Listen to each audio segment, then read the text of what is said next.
Os dragões de Komodo são os lagartos mais pesados do mundo que você pode encontrar hoje, principalmente na Indonésia. Mas pode ser que não seja de lá que vieram essas criaturas gigantes e assustadoras. Os cientistas encontraram fósseis delas no leste da Austrália, e o interessante é que tinham cerca de 4 milhões de anos. Os dragões de Komodo são dominantes na cadeia alimentar e podem derrubar animais realmente grandes como veados, búfalos asiáticos e javalis. Eles basicamente comem qualquer coisa que apareça pelo caminho. Como não são tão exigentes quando se trata de cardápio, as pessoas acreditaram por muito tempo que suas mordidas eram fatais, devido ao número de bactérias que eles tinham na boca. Na realidade, esses são um dos poucos lagartos venenosos da Terra. O gavial realmente se parece com uma criatura que você veria andando entre os dinossauros e lutando por seu lugar na cadeia alimentar nos tempos pré-históricos. Esse cara está em nosso planeta há dezenas de milhões de anos. Olhe para a boca longa e estreita dele com dentes afiados. O focinho pode parecer estranho no começo, mas é perfeito para pegar a comida de que ele mais gosta, os peixes. Os gaviais também são bons pais, os mais dedicados do mundo dos répteis. As fêmeas colocam seus ovos em vários ninhos próximos e os mantêm protegidos do rio e de possíveis predadores. Quando jovens sentem o perigo, correm até o gavial mais próximo e muitas vezes até escalam suas cabeças para se esconder do que os persegue. O esturjão se parece com aquele peixe antigo, simples e primitivo por um motivo. Ele existe no nosso planeta há pelo menos 250 milhões de anos. Seus fósseis estão em todo o hemisfério norte. Você pode encontrá-lo principalmente em grandes rios e lagos de água doce, mas algumas espécies tendem a viajar para os oceanos e retornar aos lagos e rios apenas quando precisam se reproduzir. Em média, vivem de 50 a 60 anos e crescem até 5,5 metros. Muitos saltam da água e fazem um barulho alto que você pode ouvir na superfície, mesmo que esteja a 800 metros de distância. Ninguém sabe o porquê. Pode ser a maneira como eles se comunicam com outros esturjões. O solenodonte é um mamífero venenoso com um corpo robusto e pernas curtas. Ele vive na região do Caribe há mais de 70 milhões de anos. Pode escalar, mas ainda passa a maior parte do tempo no chão, onde se move por caminhos irregulares, com andar bamboleante. Mas, quando necessário, é capaz de correr muito rápido por curtas distâncias. Ele tem uma forma especial de comunicação: gorjeios, pios, cliques e guinchos. Possui glândulas cutâneas específicas que lhe conferem um odor semelhante ao da cabra. À noite, gosta de procurar invertebrados, explorando o chão e o solo de serapilheira, usando seu focinho longo que é flexível, semelhante à nossa articulação do ombro. Dessa forma, o solenodonte é mais móvel e pode explorar fendas estreitas, enquanto também usa suas garras afiadas para rasgar troncos de árvores podres. Ah, sim! Caracóis, lagartos, sapos, caranguejos terrestres, ovos de pássaros, eles também são bem-vindos no menu. A lampreia marinha é um antigo peixe parasita que vive no oeste e norte do Oceano Atlântico. Por causa de sua forma corporal, as pessoas às vezes a descrevem incorretamente como enguia. Essa espécie permaneceu praticamente a mesma por mais de 340 milhões de anos e passou por pelo menos 4 grandes eventos de extinção. Ela tem um olfato bem desenvolvido. É por isso que usa odores para se comunicar e navegar. Veja os dentes dela. Pelo menos 12 fileiras dispostas em círculos. Uma única narina fica no topo da cabeça. É como um vampiro do mar, já que suga o sangue de outros peixes.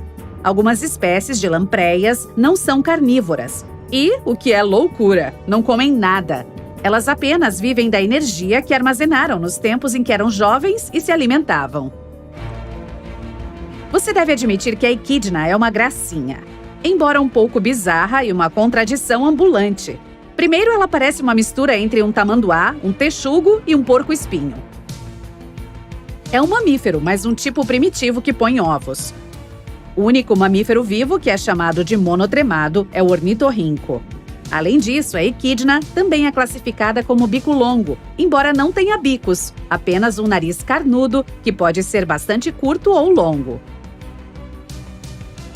Ela é coberta de espinhos ocos que, na verdade, são pelos modificados. A pele entre os espinhos é o que lhe dá isolamento. É uma espécie que parece estranha, mas obviamente funciona, já que permanece inalterada há dezenas de milhões de anos. O peixe-jacaré é um animal curioso que parece mais mítico do que real.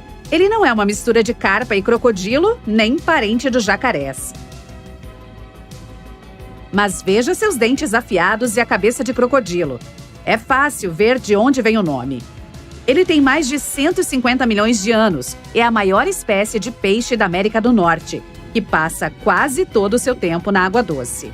Pode tolerar água salobra, ir até para águas salgadas. Mas pântanos, igarapés, lagos e as piscinas de águas paradas de grandes rios ainda são seus favoritos. Não oferece perigo para os humanos, mas seus ovos são venenosos. Alguns chamam a cegonha bico de sapato de a ave mais aterrorizante do mundo. Uma coisa que ela certamente poderia ganhar é, com certeza, um concurso de ficar encarando, já que é capaz de ficar literalmente imóvel por horas, segurando o bico contra o pescoço. E os olhos dourados dela certamente lhe dirão que não está de boa. Ela é conhecida pela mordida forte. Essa ave pode ser mais da família dos pelicanos do que das cegonhas, pois seus órgãos vocais são semelhantes. Os babiruças são às vezes chamados de porcos-veados. Na língua malaia, seu nome significa servo-porco. Veja seus corpos atarracados e em forma de barril, de alguma forma perfeitamente equilibrados em pernas delicadas que parecem de veado. Os machos têm grandes presas que crescem para cima através de seus focinhos e em algum ponto se curvam de volta para a cabeça. Eles meio que parecem uma versão porco de um orque. Existem desenhos rupestres com mais de 35 mil anos que os retratam. Ao contrário dos porcos comuns, os babiruças raramente cavam ou se enterram no solo. E estão perdendo o que é chamado de osso rostral do nariz, que mantém o focinho estável e rígido. Sem ele, esses animais não conseguem perfurar a terra dura. A salamandra gigante da China é uma criatura de aparência engraçada que já vaga pelo nosso planeta há 170 milhões de anos. Estamos falando do maior anfíbio do mundo, que pode ficar maior do que algumas pessoas, até quase 2 metros de comprimento, com um peso de 50 quilos. Sua cauda pode representar mais da metade do comprimento do corpo. É difícil percebê-la, porque essa cor específica ajuda a se misturar com o fundo dos rios onde costuma viver. A tuatara pode parecer uma iguana comum no começo, mas ela é literalmente um fóssil vivo, já que existe há cerca de 250 milhões de anos. Até seu corpo mostra sua história antiga. Há um terceiro olho primitivo no topo de sua cabeça. É difícil vê-lo, especialmente porque algumas tuataras têm escamas sobre ele. Os cientistas acham que é algum tipo de sensor de luz antigo. Os répteis o usavam para definir suas funções biológicas sazonais e diárias. As tuataras também podem ouvir sons, embora não tenham ouvidos externos como os répteis modernos. Os peixes escutam na água de maneira semelhante. As medusas estão presentes no nosso planeta há mais de 500 milhões de anos. Sim, isso significa que são 250 milhões de anos mais velhas que os primeiros dinossauros. Mas seus corpos são macios e quase completamente de água, então seus fósseis são realmente raros. A mais antiga foi descoberta em Utah e tinha 505 milhões de anos. A espécie de água-viva Turritopsis dohrnii é basicamente imortal. Quando enfrenta algum tipo de estresse ambiental, isso significaria o fim da vida de outras águas-vivas. Ela consegue simplesmente reverter e virar uma pequena bolha de tecido, e se desenvolve, começando sua vida novamente.